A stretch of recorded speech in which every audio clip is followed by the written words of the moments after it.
Voilà, voilà, bonsoir à tous.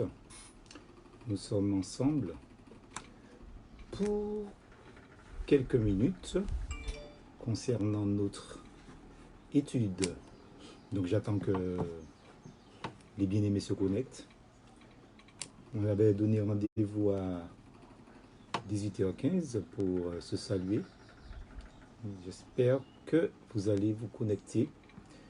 Nous saluons tous ceux qui vont venir déjà et puis tous ceux qui viendront par la suite pour notre mouvement d'études bibliques. Merci déjà de vous connecter. Je vois qu'il y a déjà des personnes connectées, mais je ne vois pas leur nom qui défilent comme d'habitude. Donc je ne peux pas les saluer de manière individuelle, mais je les salue d'une manière générale. Bienvenue, qui que vous soyez. Donc vous êtes là incognito apparemment, mais bon. Je vois Nicole. Salut Nicole. Voilà, que le Seigneur te bénisse. Pierre aussi. Bienvenue aussi. Qui d'autre? Alors, Tarina Marimoutou, donc bienvenue Tarina, donc content que tu sois présente. Donc il semblerait que tu sois de Blasphème comme moi, donc j'espère que j'aurai l'occasion de faire ta connaissance un jour. Je vois aussi Soleil Sucré, qui est aussi de Basse-Pointe. Salut à toi, que Dieu te bénisse et bienvenue. Donc à toi aussi. Nous attendons donc que les autres se connectent. Donc bonsoir donc Sarina, merci d'avoir répondu. Merci aussi à Nicole déjà d'avoir répondu aux salutations. Nous sommes là en train de faire les salutations comme j'ai dit. Donc on se connecte avant pour saluer la communauté évangélique, tous ceux qui estiment que le Seigneur a quelque chose à leur dire au travers de ce message. Je vais augmenter le son parce que des fois on me dit que le son n'est pas assez fort. Donc évidemment, il faut que vous m'entendiez très très fort. Donc bien sûr, c'est trop tard donc pour faire autre chose que les salutations. Et c'est trop tôt aussi pour commencer, comme j'ai dit. Donc c'est évident que vous êtes déjà plusieurs là et je vous salue. Je suis très content de vous voir. Donc si vous avez une question à me poser, vous pouvez profiter que vous ne soyez pas encore nombreux, puisque après il y a foule. Oui, salut, soleil sucré. Donc c'est aussi, il fait vraiment chaud, soleil sucré. Vous avez peut-être changé ton pseudo parce qu'on a besoin de pluie en ce moment. Voilà, en tout cas, salut ton époux, ta fille, de ma part. Voilà. Est-ce qu'il y a d'autres personnes? Je vois personne d'autre que je n'ai pas encore salué. Ah, la sœur Popo. Bienvenue, sœur Paulette. Que Dieu te bénisse. Merci d'être présente aussi. Content de, je ne dis pas de te voir, mais content de te savoir avec nous. Nous allons donc commencer dans quelques minutes notre étude biblique, la 4e partie. On va parler de Judas l'Iscariote. Et évidemment, donc, nous faisons les salutations. Alors, si vous avez une question à me poser, peut-être sur ce qu'on a déjà vu, sur les 3 premiers points concernant cette étude, puisque je rappelle que nous sommes en train d'étudier la parole de Dieu, bien sûr, avec la thématique concernant Géasi et Judas Iscariote, bien sûr. Donc, voilà. Oui, oui, tu es de Basse-Pointe. Ah bien, je suis content, donc ça me fait plaisir. Je ne sais pas si j'aurai un jour la joie et le privilège de faire ta connaissance. Tarina, mais tu peux quand même venir nous visiter quand la normalité sociale va se faire à l'église évangélique baptiste à Joupa-Bouillon pour qu'on puisse faire plus ample connaissance et que les frères et sœurs puissent te connaître aussi. Vin Kevin, salut Kevin, coucou, oui, bienvenue Kevin. Et puis qui d'autre encore? Yolène Philippot Copette. Salut à toi. Donc bienvenue, que Dieu te bénisse aussi. Voilà, donc je vois qu'il y a plusieurs points 3 et connectés déjà. Ça fait plaisir. Donc j'ai pas l'occasion d'aller à Basse-Pointe voir mes compatriotes et mes amis d'enfance. Donc pour la plupart sont aussi ailleurs. Mais les gens que je connais, donc je les salue, ceux qui vont prendre cette vidéo en cours ou bien qui vont revoir en différé sur YouTube, je rappelle, donc comme quoi que tous les messages, sans exception, sont en différé sur YouTube par notre technicienne, donc Johanna, qui va les remettre aussi. Bien sûr, elle va mettre cette vidéo aussi après, donc sur YouTube, et aussi, bien sûr, sur la page Facebook de de l'église, voilà. Donc, je lis en même temps, c'est pour ça que j'hésite. Alors, Tarina me pose la question, les horaires du culte le dimanche. Ah ben oui, donc, eh ben, c'est à 9h30, hein. Donc, 9h30, études bibliques, 10h30, louange, et puis à 11h, ou à partir de 11h, donc le message normal. Donc, on espère vraiment un jour faire ta connaissance, Tarina. Que Dieu te garde, te bénisse. Marie Moutou, samedi, c'est tapis vert, hein, donc je ne suis pas sûr, mais bon. Hervé, salut, justement, en parlant d'études bibliques, Tarina, tu as l'occasion d'entendre le frère Hervé Linval, prédicateur de notre église. Donc, bonsoir à toi, frère Linval, que Dieu te bénisse. Lélé Edjam, donc mon fils cadet, donc qui vit en France, dans le pays de la personne, qui est avec nous. Je le salue particulièrement avec son épouse Cindy. Donc, soyez bénis, donc mes enfants, hein, donc que Dieu vous garde et restez confinés, comme je le demande à tout le monde. Faites comme ça, puisque pour qu'on puisse finir avec cette histoire le plus rapidement que possible. Alors, est-ce qu'il y a d'autres personnes connectées que je vois pas? Donc, voilà, il y a peut-être ceux qui veulent me saluer aussi, donc c'est une chose importante.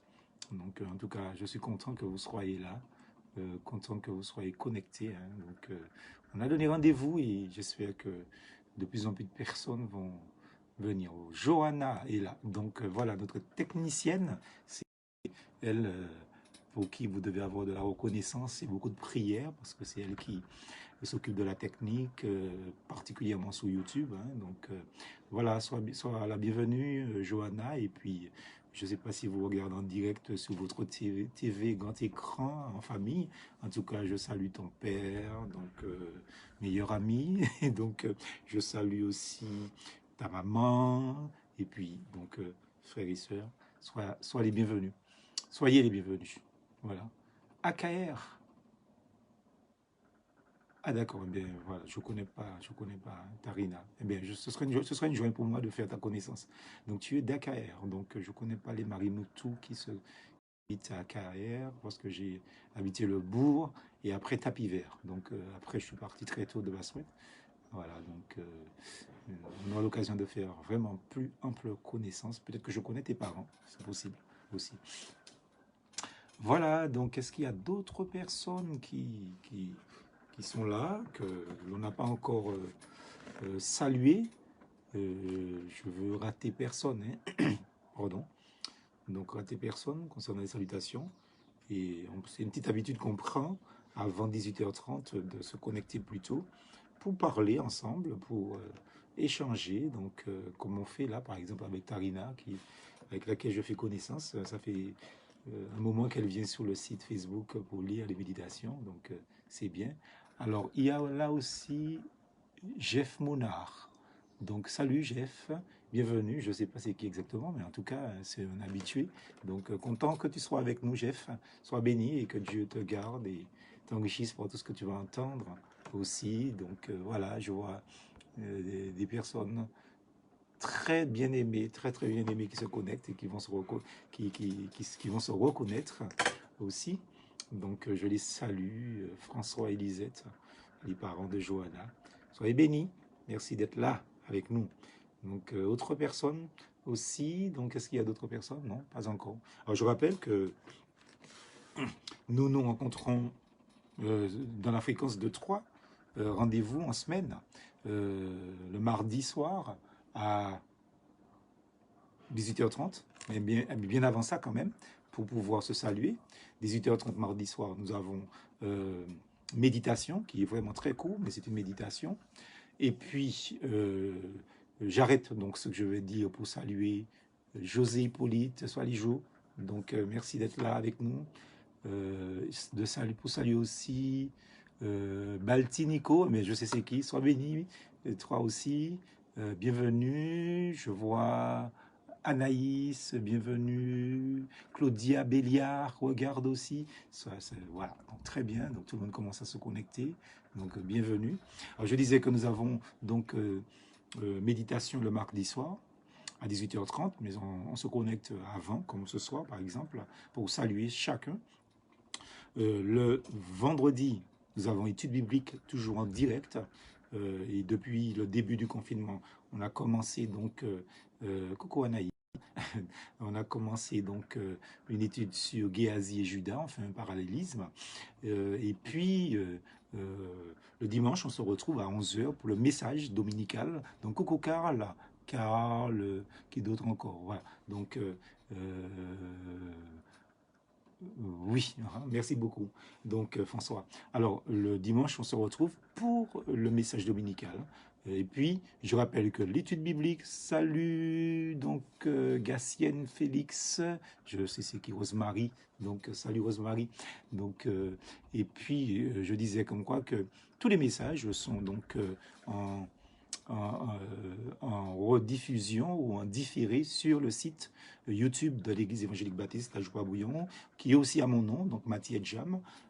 Et donc, vous pouvez télécharger, vous pouvez partager, tant sur Facebook que sur aussi donc YouTube. Alors, une chose géniale que vous pouvez faire aussi, là ce soir, chaque fois qu'on est sur Facebook, eh bien, c'est simplement faire une vidéo dans la vidéo, c'est-à-dire que sur votre site Facebook, vous faites un partage de vidéo, comme ça, ben, le message a beaucoup plus, je vais dire, d'ampleur concernant l'auditoire. Donc, il y a plus de personnes qui peuvent suivre le message comme ça. Donc, vous pouvez faire ça. Donc, chacun sur votre page Facebook, pendant que vous me regardez là et écoutez, vous faites un partage vidéo et comme ça, donc ça va beaucoup plus loin.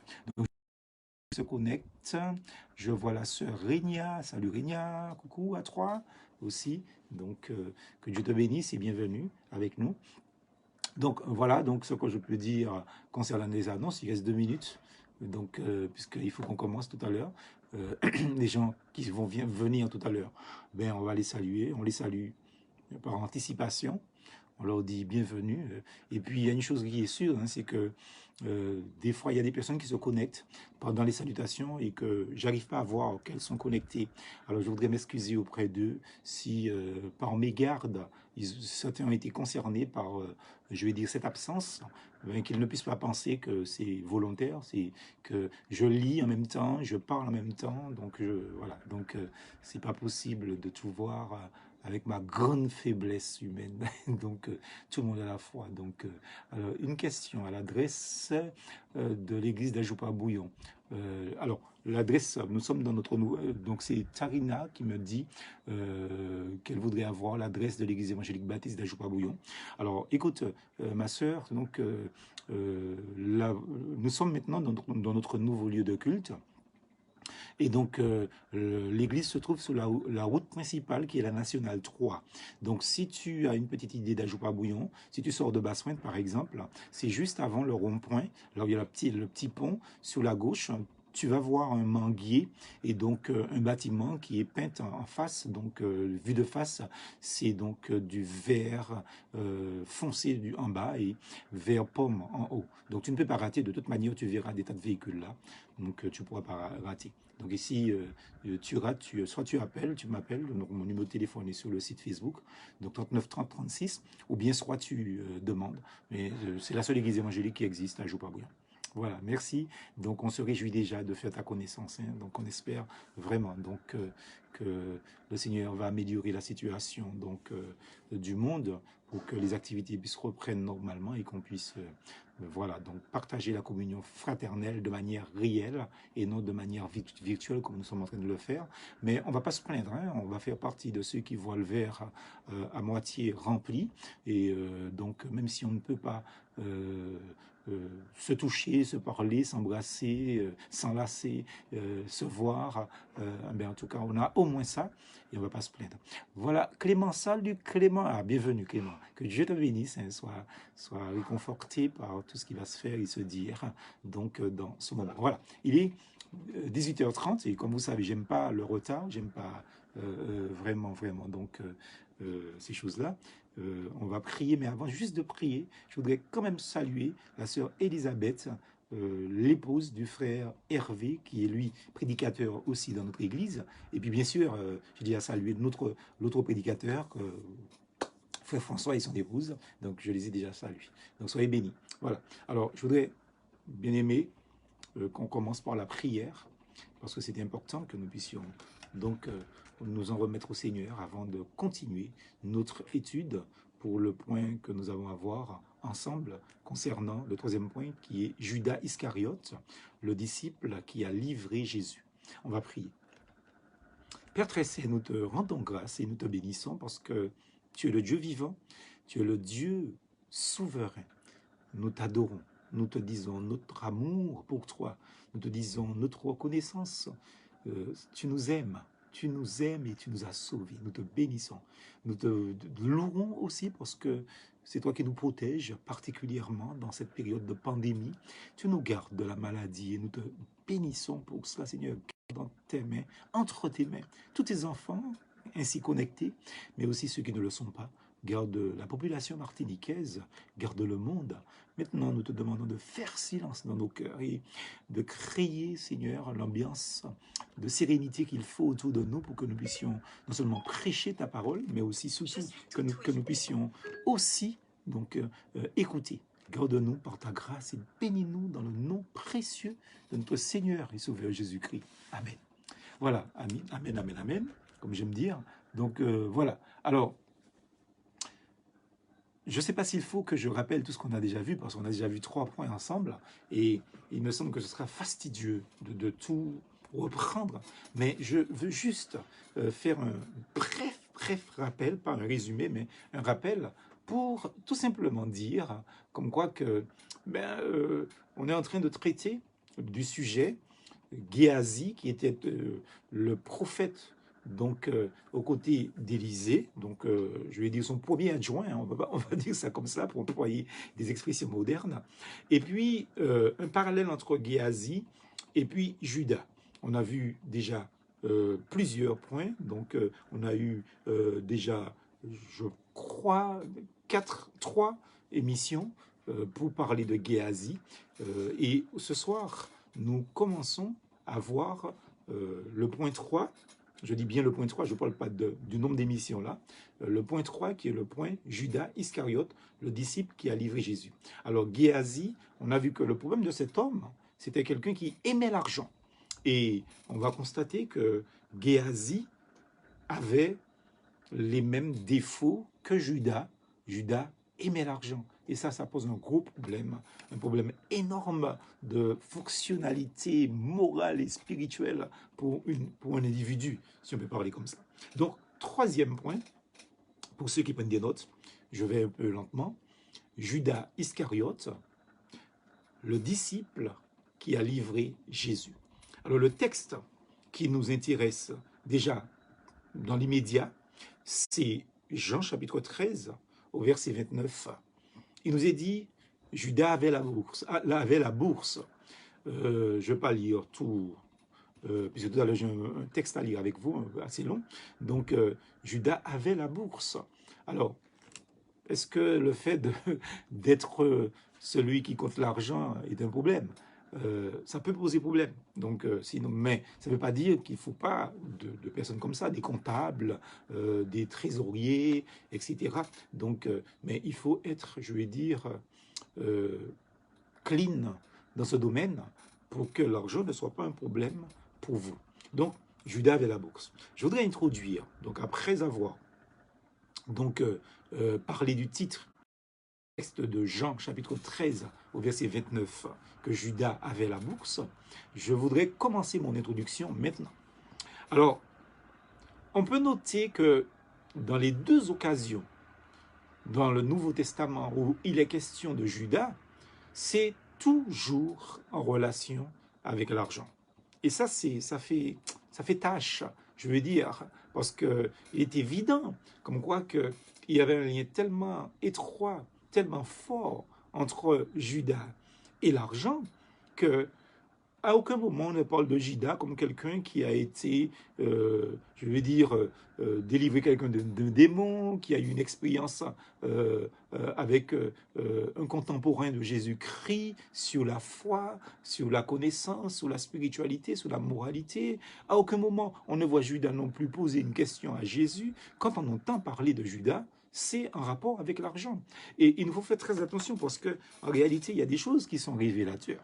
Si chaque fois qu'on entend parler d'une personne, c'est toujours en rapport avec quelque chose qui moralement n'est pas soutenable, spirituellement n'est pas bien, c'est révélateur, je vais dire, de ce qui habite en quelque part le fond, le profond même du cœur de cette personne.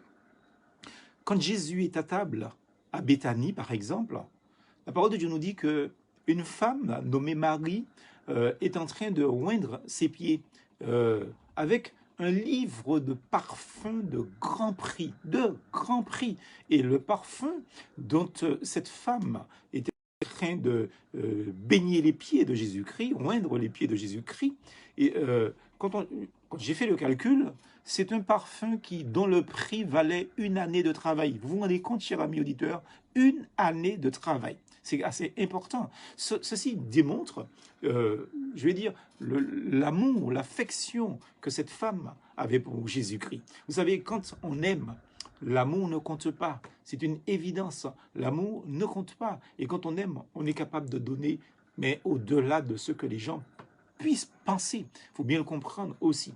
Donc, à ce moment-là, où cette femme était en train de faire quelque chose d'extraordinaire, Judas Iscariote, nous dit la Bible, qui allait livrer Jésus, eh bien, et vous savez que c'est un fait qui est rappelé 16 fois dans l'Écriture, eh bien, Judas s'étonne en fait, il s'étonne de ce que cette femme prend ce parfum de grand prix pour baigner, pour oindre les pieds de Jésus-Christ. Et qu'est-ce qu'il dit dans Jean 12, au verset 5? Ben, il dit, pourquoi ce parfum n'a-t-il pas été vendu 300 deniers et donner cet argent aux pauvres? Cher ami auditeur, nous connaissons la suite de l'histoire. Le reste de l'Écriture nous dit que Judas, c'est pas parce qu'il aimait les pauvres, hein, donc puisque l'Évangile fait ce commentaire au verset 6, hein, parce que au verset suivant, l'Évangile dit, l'évangéliste Jean dit simplement, Judas dit cela non par souci des pauvres, mais parce qu'il était voleur. Il avait la bourse et se chargeait de ce qu'on y mettait, c'est-à-dire qu'il mettait la main dans la bourse. Vous voyez, il faut faire très attention, il faut qu'on soit des gens, je vais dire, honnêtes, moralement parlant.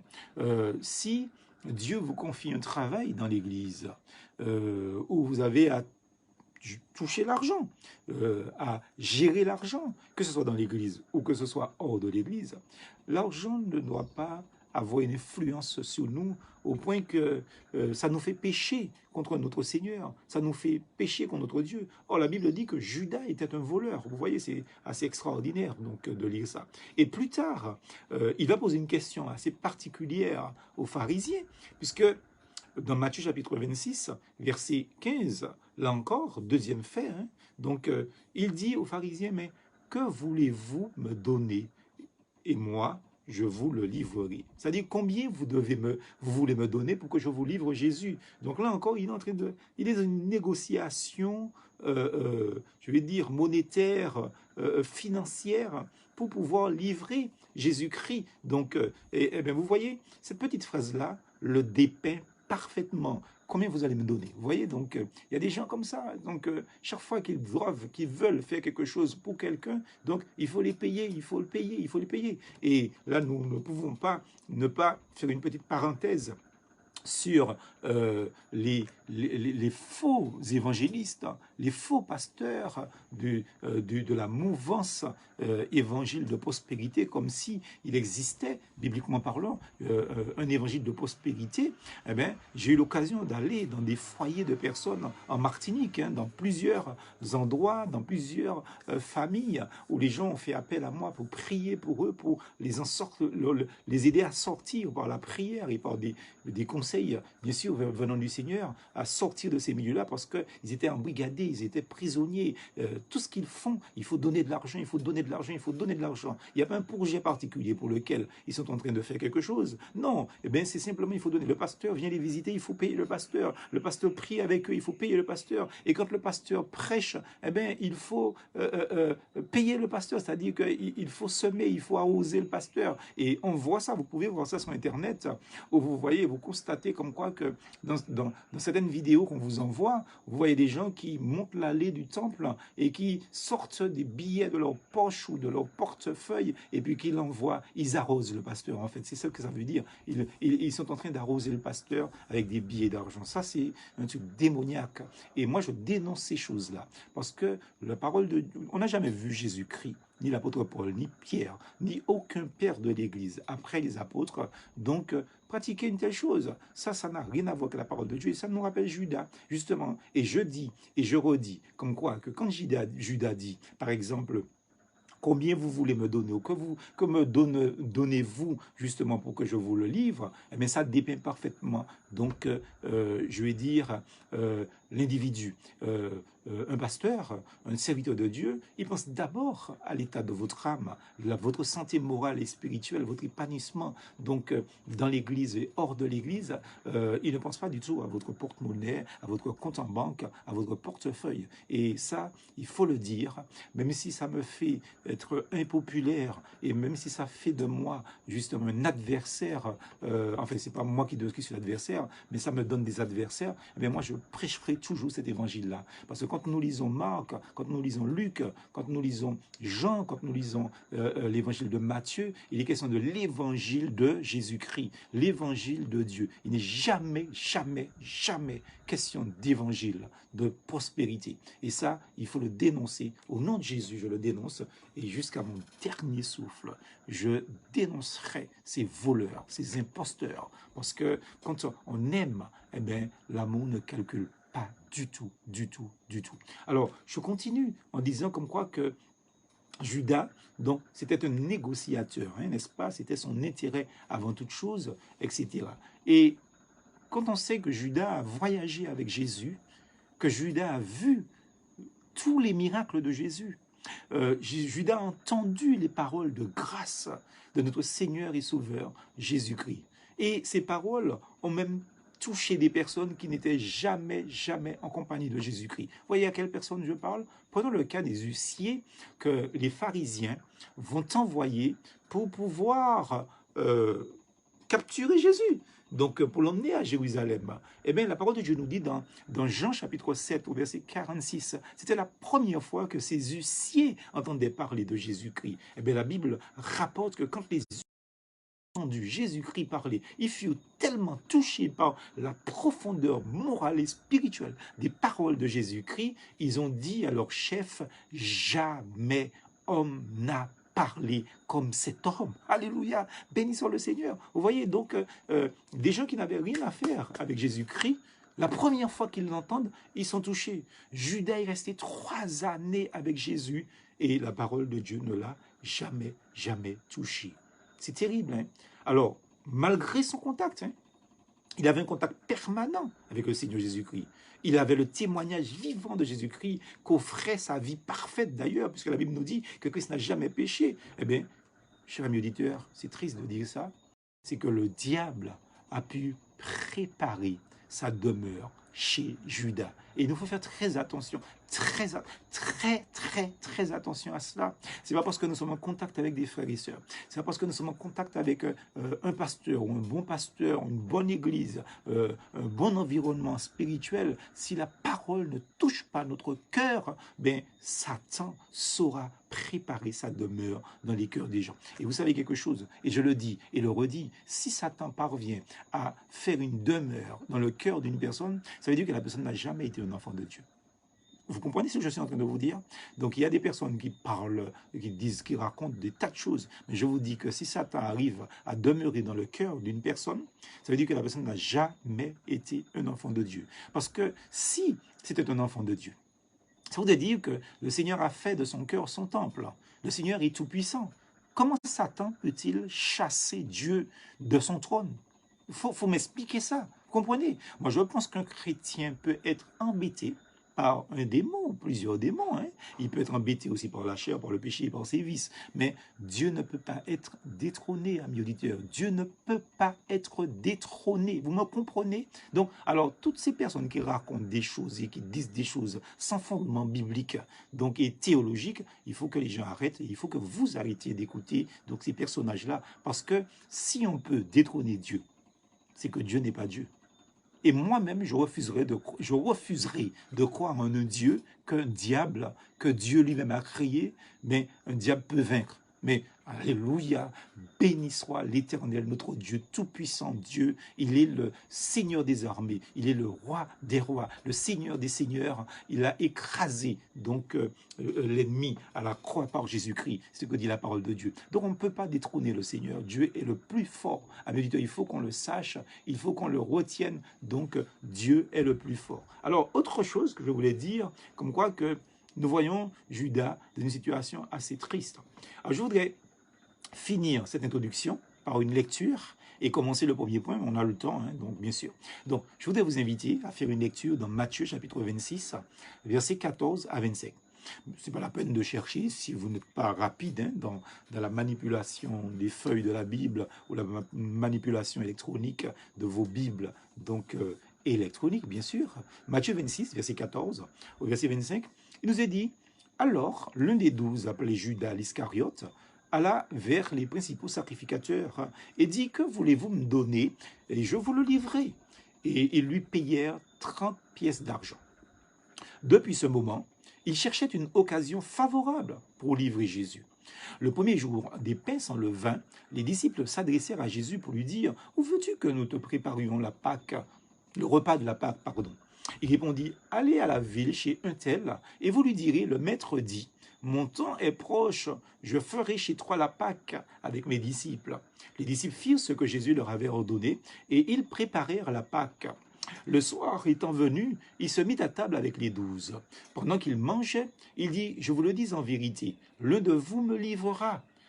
Ils furent profondément attristés, et chacun se dit, est-ce moi, Seigneur? Il répondit, celui qui a mis avec moi la main dans le plat, c'est celui qui me livrera. Le Fils de l'homme s'en va, selon ce qui est écrit de lui. Mais malheur à l'homme par qui le Fils de l'homme est livré. Mieux vaudrait pour cet homme qu'il ne soit pas né. Judas, qui le livrait, prit la parole et dit, « Est-ce moi, Rabbi ?»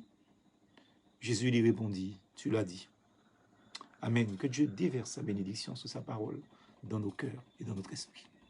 Alors, premier point, 3.1.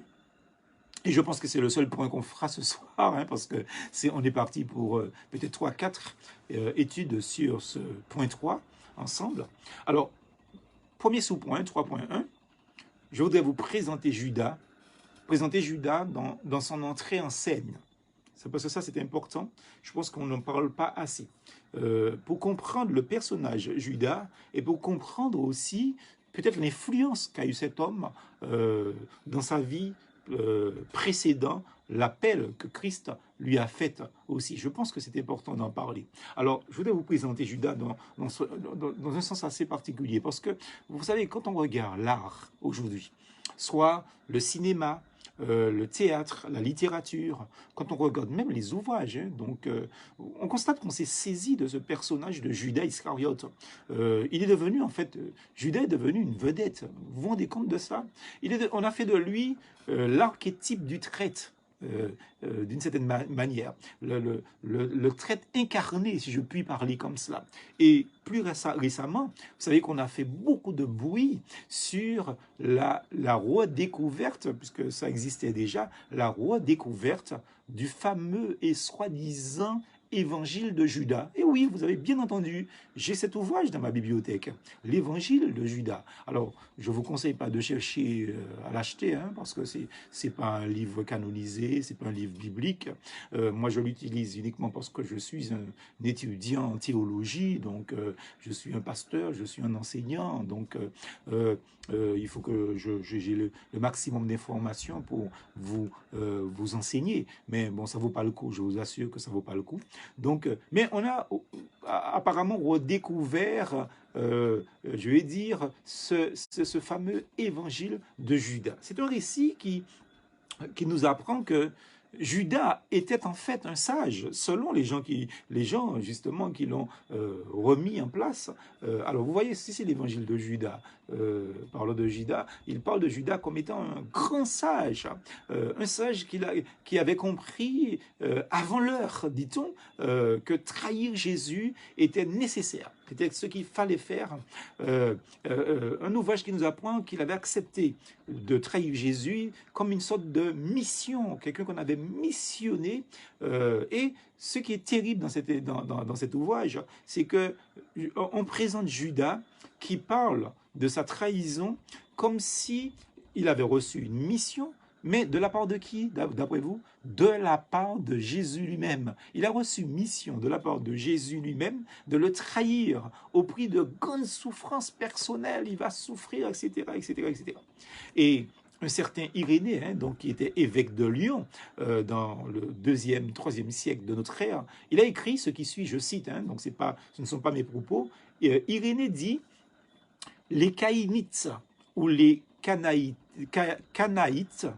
déclare que Judas, le traître, était bien avisé de ces choses et que lui seul connaissait la vérité comme aucun autre. Judas accomplit le mystère de la trahison. Le mystère de la trahison. Vous voyez, l'apôtre Paul parle de mystère, le mystère de l'évangile. Et là, dans cet ouvrage, disons un évangile, on parle du mystère de la trahison. Alors, ces gens qu'on appelait justement les Canaïtes, et vous voyez, donc, quand on parle de Canaïtes, vous voyez de qui ça vient, Caïn. Vous voyez, donc, eh bien, ils ont produit une histoire fictive. C'est quelque chose qu'ils ont inventé. Et ils ont appelé cela l'évangile de Judas. Donc, ce n'est pas Judas lui-même qui aurait écrit, ce sont les Canaïtes qui auraient écrit donc, cet évangile. Donc, ce faux évangile, c'est un vrai ouvrage, mais qui est un faux évangile, avec un dialogue, une histoire fictive. Jésus est présenté, Jésus dit que Judas deviendra supérieur à tous les apôtres. Dans cet ouvrage, qui est appelé l'évangile de Judas, Judas va devenir supérieur à tous les apôtres.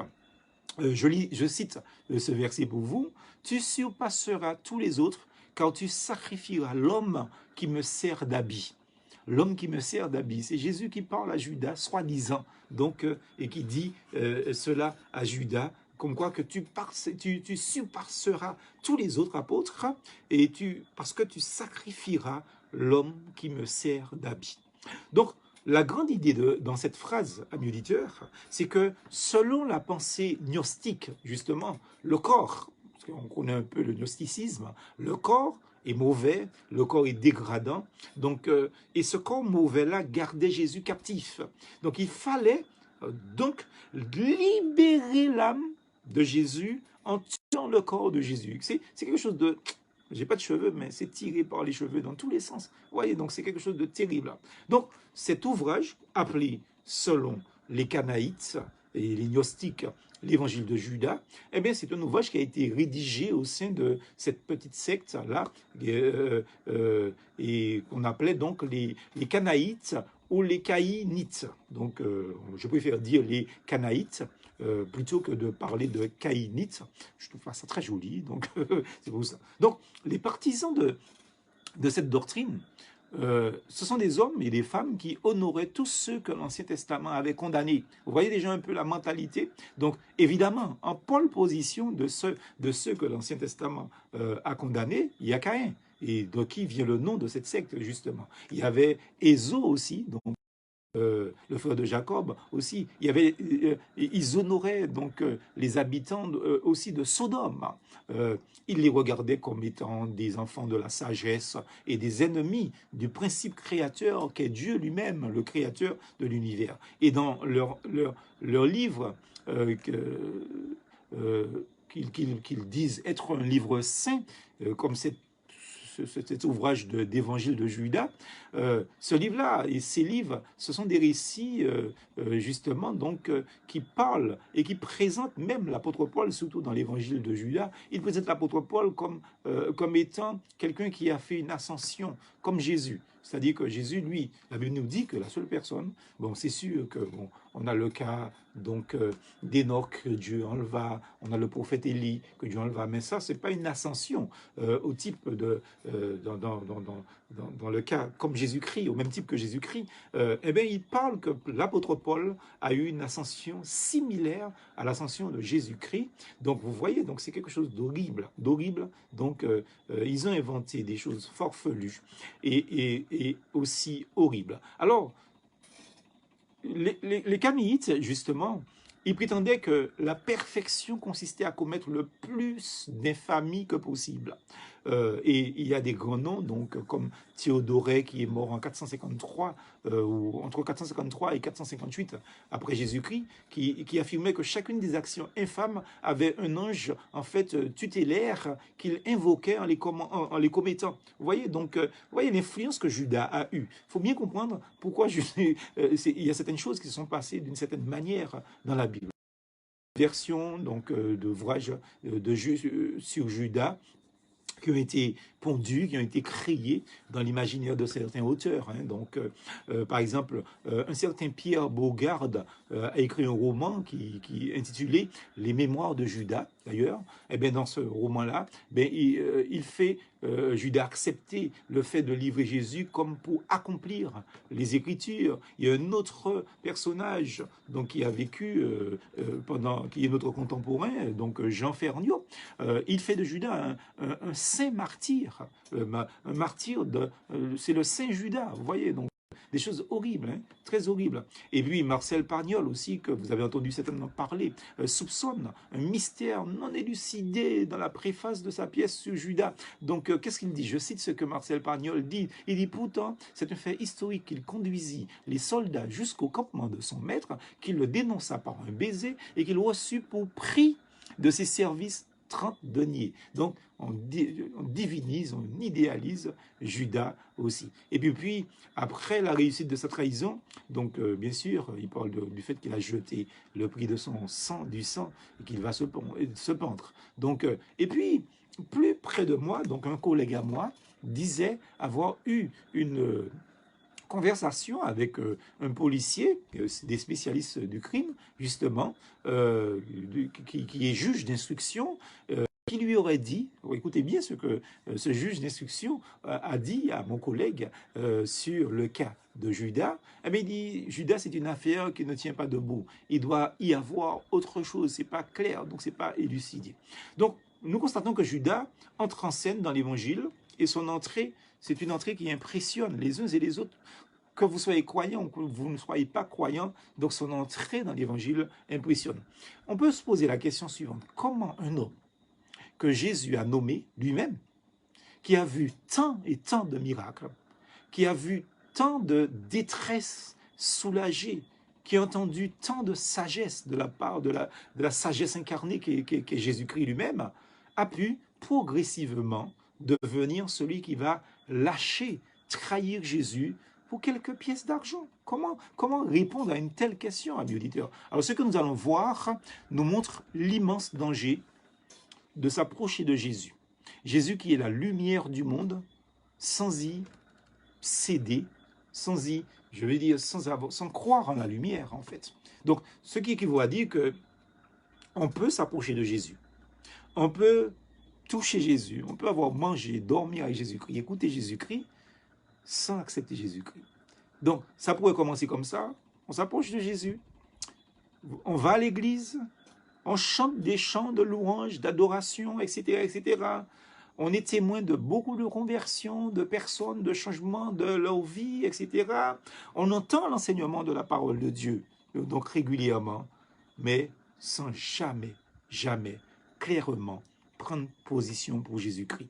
Et Judas, c'est ça, avant toute chose. Judas est quelqu'un qui a été dans l'intimité de Jésus-Christ, comme de nos jours, amis auditeurs, frères et sœurs qui nous écoutez, et peut-être même donc des gens qui ne sont pas des frères et sœurs, mais qui aiment entendre parler de la parole de Dieu, eh bien, simplement, comme quoi que des gens pour lesquels vous témoignez le nom de Jésus, Des gens qui, d'une certaine manière, viennent à l'église, peut-être parfois avec vous, que vous avez déjà invité, qui sont témoins donc de l'écoute de la parole de Dieu, qui ont été témoins de conversion de personnes, qui ont vu des personnes changer dans leur vie radicalement, radicalement, mais qui ne se convertissent jamais, jamais. Vous voyez, donc c'est important. Hein? Donc très souvent, on a tendance à croire que quand une personne vient à l'église régulièrement, que la personne est déjà sauvée, etc. Et c'est pour ça que Jésus-Christ dit une phrase terrible, terrible, qui effraie,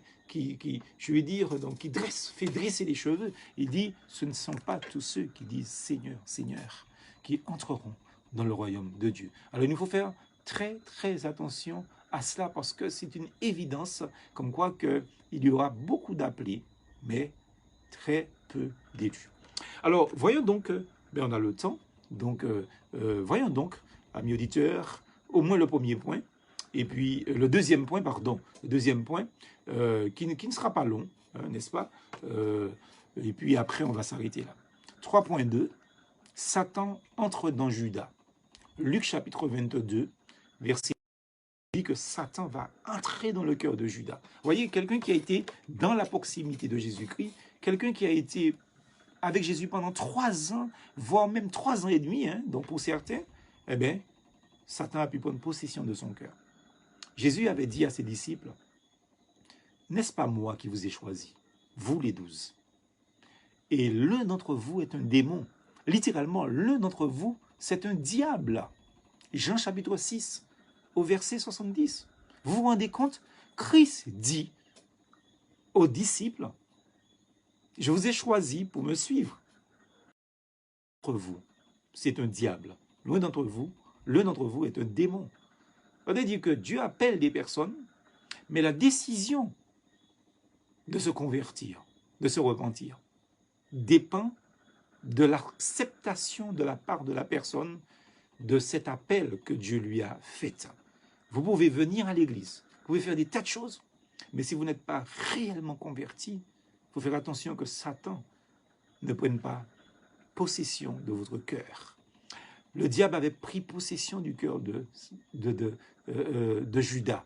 Dans Jean 13, au verset 2, la Bible nous dit que pendant le souper, alors que le diable avait déjà mis dans le cœur de Judas Iscariote, fils de Simon, le dessein de le livrer, de livrer Jésus-Christ. Vous voyez, il faut faire attention à toutes les pensées, à toutes les idées, à toutes les décisions, à toutes les réflexions que nous avons. Demande au Seigneur de les purifier pour savoir si ça vient de l'Esprit Saint, si ça vient de notre esprit ou de l'esprit du diable. Parce que c'est important, amis auditeurs, c'est important, bien-aimés, que nous puissions prendre conscience que tout ce qui nous vient en désir, toutes nos envies, etc., ne viennent pas forcément du Seigneur. Il faut qu'on fasse très attention à cela. Dans cette situation-là, on voit Judas, lorsqu'il cherche avec les principaux sacrificateurs, comment il leur livrerait Jésus-Christ. Et donc, ça c'est quelque chose qu'il nous faut comprendre aussi. Dans Luc 22, verset 3, il est dit « Or Satan entra dans Judas, surnommé Iscariote, qui était du nombre des 12, c'est-à-dire qu'il qu'il était parmi les 12, qui faisait partie des 12. Donc, on peut faire partie d'une église et ne pas encore être régénéré, ne pas être encore converti, ne pas être encore repenti dans la foi en Jésus-Christ. Et si c'est le cas, amis auditeurs qui m'écoutez en ce moment, mais je vous invite vraiment à vous convertir. Parce que la proximité avec des enfants de Dieu, ce n'est pas ce qui va vous sauver si vous ne vous convertissez pas, si vous ne vous repentez pas. Il faut bien comprendre cela. Judas était avec les 12, mais la Bible nous dit comme quoi que Satan entra dans son cœur. Satan entra dans son cœur. Alors, dans Jean chapitre 13, versets 26 et 27, nous dit la même chose. Satan entra en lui, vous comprendrez. Donc, et à partir du moment que Satan arrive à entrer dans une personne, ça veut dire que le Seigneur n'habitait pas encore là. Il faut bien comprendre ça. C'est pour ça que quand il y a des gens, même des pasteurs des fois, qui viennent me dire qu'ils ont des chrétiens possédés, un chrétien ne peut pas être possédé. Il faut bien comprendre ça. Un incroyant est possédé. Mais comment un chrétien peut, justement, comment un démon peut venir et puis dire au Saint-Esprit, sors de là, maintenant la place m'appartient. Mais ça ne va pas, ça ne peut pas se faire. Si ça se fait, c'est que Dieu n'est pas Dieu. Ça veut dire simplement que ces gens étaient dans l'église, qu'ils faisaient comme des chrétiens, qu'ils chantaient comme des chrétiens, qu'ils priaient comme des chrétiens, qu'ils marchaient comme des chrétiens, qu'ils s'habillaient comme des chrétiens, mais qui n'ont jamais été chrétiens. Et au moment, justement, où on a fait la délivrance pour ces personnes-là, c'est à ce moment-là que ces personnes-là sont devenues des chrétiens, sont devenues des enfants de Dieu. Il faut faire très attention, il faut prêcher ça, c'est ça l'évangile de Jésus-Christ. Qui t'amène, hein? Alors vous êtes, parce que c'est important que nous puissions comprendre ça. Nous ne pouvons pas admettre qu'un démon puisse avoir le dessus sur Jésus-Christ. Qu'il puisse avoir la victoire sur Jésus-Christ, la victoire sur le Saint-Esprit de Dieu. Donc, si une personne était là il y a 5 ans dans l'église, 10 ans dans l'église, 15 ans dans l'église, 20 ans dans l'église, et que la personne est possédée, c'est que la personne, depuis le temps que la personne est là, la personne n'était pas un enfant de Dieu. Parce que la personne peut apprendre des choses de Dieu. La personne peut chanter, parler, s'habiller, faire comme aller au culte régulièrement, mais sans être réellement régénéré. Donc, il faut passer par la vraie régénération. Et n'oublions pas que la régénération, ce n'est pas de l'imitation, parce que c'est seul Dieu qui opère la régénération dans les cœurs et dans les vies, dans les âmes des personnes.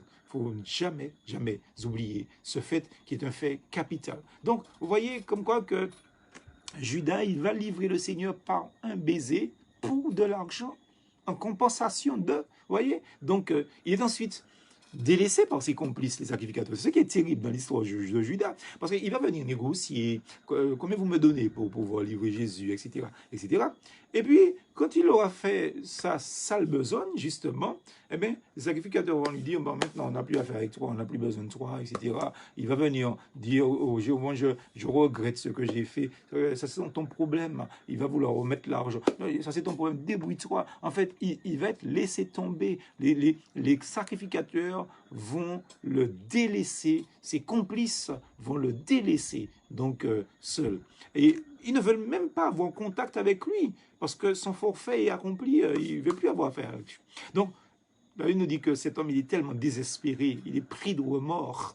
Dans Matthieu 27, au verset 5, eh bien, il jette les 30 pièces dans le temple et il va se pendre. Vous voyez, donc c'est quelque chose de terrible. Et nous savons que la parole de Dieu nous dit que maudit soit celui qui est pendu au bois.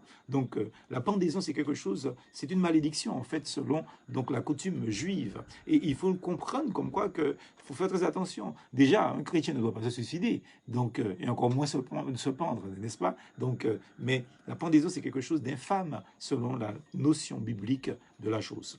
Donc et c'est ce que Judas va faire. En fait, il accomplit ce que Christ a dit, on l'a lu tout à l'heure, préalablement, donc au début de cette étude, malheur à l'homme par qui cela donc va se faire. C'est-à-dire, maudit soit l'homme par qui cela va se faire, c'est-à-dire que le Fils de l'homme sera livré. Donc, eh bien, il sera pendu au bois, il sera aussi maudit. Donc, Judas, il avait choisi délibérément de trahir son maître pour 30 pièces d'argent, nous l'avons dit. Et par ce moyen, les selon Luc chapitre 22 au verset 22, donc il est dit, le Fils de l'homme s'en va selon ce qui est déterminé, selon ce qui est écrit, mais malheur à l'homme par qui il est livré. Donc, Géasi ainsi que Judas, pour conclure donc cette étude biblique, Géasi et Judas, entre autres, ne sont-ils pas semblables à une terre dont parlent les Écritures, la Bible, la parole de Dieu? Vous voyez donc dans Hébreux, chapitre 6, versets 7 et 8, il est dit qu'il y a une terre qui boit la pluie, qui tombe fréquemment sur elle. Mais si elle porte des épines et des charbons, elle est jugée sans valeur, ou elle est réprouvée. Elle est prête d'être maudite. Sa fin est d'être brûlée. Vous voyez, donc, ce que je suis en train de dire là, ce n'est pas moi qui l'ai inventé, c'est l'auteur de l'Épître aux Hébreux, dans le chapitre 6, au verset 7 et 8, qui dit que si une personne entend, en fait, en gros, c'est ce que ça veut dire, si une personne a l'habitude d'entendre la parole de Dieu d'une manière régulière, sans que cette parole pénètre dans son cœur, sans que cette personne ne se convertisse réellement et ne passe par une véritable régénération, la seule, vraie, authentique qui est divine, eh bien, cette personne-là est comme une terre qui boit de l'eau, qui boit la bénédiction, justement, mais tout simplement, comme quoi que cette personne, en fait, est comme une terre maudite et brûlée, Parce que, en réalité, la personne ne porte pas de fruits, il n'y a pas d'arbres qui poussent. Et vous savez, quand des arbres fruitiers poussent, c'est pour porter des fruits, etc. Eh bien, cette terre n'est bonne qu'à être brûlée. Et vous comprenez bien le sens parabolique de cette déclaration. C'est-à-dire qu'une personne qui entend la parole de Dieu, Judas, par exemple, qui a régulièrement pendant 3 ans entendu la parole de Dieu et qui ne s'est jamais, jamais, jamais repenti, qui ne s'est pas converti comme les 11 autres apôtres, eh bien, cette personne ira en enfer. Et c'est un avertissement, nous voulons finir par cet avertissement, donc pour ceux qui nous écoutent, de comprendre comme quoi qu'il ne nous faut pas jouer avec la parole de Dieu. La parole de Dieu vous est prêchée au moins 3 fois par semaine, donc dans les églises. Et là encore, pendant cette période de confinement, vous entendez au moins 3 fois la parole de Dieu, mais il ne faut pas jouer avec ça, mieux dit. Il faut faire très attention. Il faut laisser la parole rentrer dans votre cœur, vous pénétrer l'esprit et le cœur. Il y a un sage qui a dit, le plus long chemin qui existe sur la terre est le chemin entre l'intelligence et le cœur. Alors vous voyez, il n'y a même pas 1 mètre, 50 cm à peine, donc, et pourtant c'est le plus long chemin. Mais pourquoi? Parce qu'il y a des personnes qu'il a fallu qu'ils entendent, entendent pendant des années. Ça a pris des fois 20 ans avant qu'ils ne se convertissent. Heureusement, ils se sont convertis. Mais il y a ceux qui ne le font jamais. Alors faisons très attention pour ceux qui nous écoutent et qui ne sont pas encore au Seigneur, pour qu'ils aient au moins l'attitude d'humilité devant Dieu. Pour dire, Seigneur, mais fais que ta parole touche mon cœur pour que je me repente réellement. Vous savez, en s'adressant ainsi à des chrétiens, donc hébreux, l'auteur de l'Épître aux Hébreux parle d'une manière extraordinaire. J'ai lu pour vous dans le chapitre 6, versets 7 et 8, mais je peux lire le verset 10 aussi, c'est le dernier verset qu'on va lire. Donc, il dit, nous sommes persuadés, en ce qui vous concerne, bien-aimés, des choses meilleures et qui tiennent au salut. Dieu n'est pas injuste pour oublier votre œuvre et l'amour que vous avez montré pour son nom, ayant servi les saints et les servant encore. Ça veut dire comme quoi que Dieu récompensera nos œuvres. Béni soit l'Éternel. Amen. Béni soit le Seigneur. Dieu aide vous les racheter. Dieu aide nous les racheter. Donc, à produire des plantes utiles à ceux pour lesquels la terre est labourée, parce que c'est ce qu'on est en train de faire par l'enseignement de sa parole. On est en train de labourer la terre de votre cœur, justement, pour que la parole de Dieu puisse être plantée de la bonne manière, que tous nous puissions recevoir de lui la seule vraie bénédiction, qui est une meilleure connaissance de notre Seigneur et de notre Dieu. Que Dieu bénisse sa parole dans votre cœur. Avant de prier, je rappelle que nous allons nous retrouver pour le 3.3, le prix auquel Judas a estimé Jésus-Christ. On va dire quelques mots sur ça, mais ça, ce sera vendredi prochain, si Dieu nous prête vie et nous garde dans sa bonté. Je vous invite à prier pour terminer. Prions. Seigneur Père éternel, tu nous as parlé une fois de plus, et nous comprenons que l'argent peut être un problème pour beaucoup d'entre nous. Préserve ton peuple, Seigneur, de la cupidité, de l'amour de l'argent, comme tu nous dis. Nous savons que l'argent lui-même n'est pas un péché, mais qu'il peut nous détourner de toi, de ton amour, et des frères et sœurs aussi. Alors garde-nous dans ta paix, bénis-nous dans ton amour, bénis les frères et sœurs qui ont été là, fidèles ce soir, qui ont écouté ta parole, et bénis ceux qui vont écouter en différé, Seigneur, cette parole, ce message concernant Judas Iscariote. Que tu nous gardes, que tu nous bénisses, bénis toutes les familles de nos frères et sœurs, bénis la Martinique, bénis le monde entier, et garde-nous dans cette période d'épidémie. Nous t'avons prié dans le nom de Jésus. Amen. Voilà, chers amis auditeurs, frères et sœurs bien-aimés, je vous rappelle qu'on a rendez-vous dimanche à 11 h pour le message dominical sur Internet en direct. Je vous aime de l'amour du Seigneur et j'espère que vous me rendrez la même chose aussi. Donc, dans la fraternité, que Dieu vous garde. Soyez bénis, bénis, bénis. À bientôt. Bonne soirée à tous et comme je dis toujours, plus force en Jésus. À bientôt.